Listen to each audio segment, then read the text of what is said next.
هل يجوز أن نشتري من أسواق دقل كما يروج لها البعض؟ لا يجوز لك، إنما هي نار وشنار وخراب، فليس عليك إلا أن تهرب منها وتبتعد أكثر من فرارك من المجذوب والأسد. فكل مكسب حرمه الشرع وهو سحت.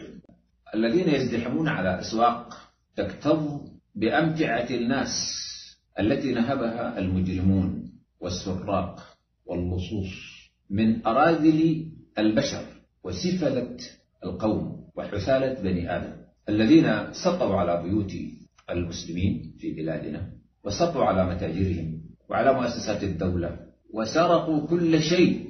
بعضهم سرق حتى ثياب النوم للأطفال والنساء والرجال، وما تركوا شيئا. فلما ضاقت بهذه السلع البيوت التي خزنوها فيها، وهم نفسهم ضاقت بهم الأرض بما رحبت، هم نفسهم أصبحوا يعرضوها في أسواق مشهورة معلومة، وتكالب عليها الناس، حتى أن بعض السلع تباع ب1% من قيمتها الأصلية. بعض السلع قيمتها 3 مليون 4 مليون تباع ب50,000، ويتكالب الناس على شرائها. فليعلم المشترون أنهم سراق لصوص مجرمون وخونة.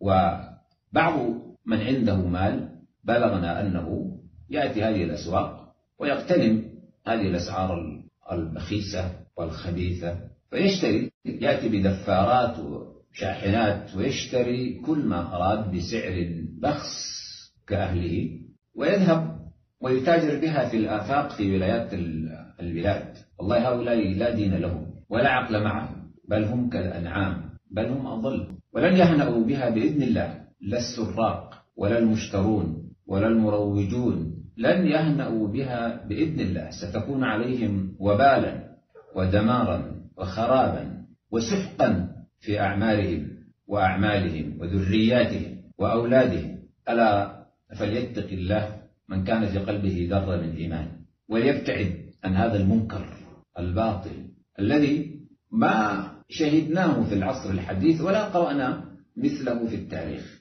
فأسأل الله جل وعلا أن يتوب على عامة أهل بلادنا ممن يقع في هذه المنكرات والأباطيل.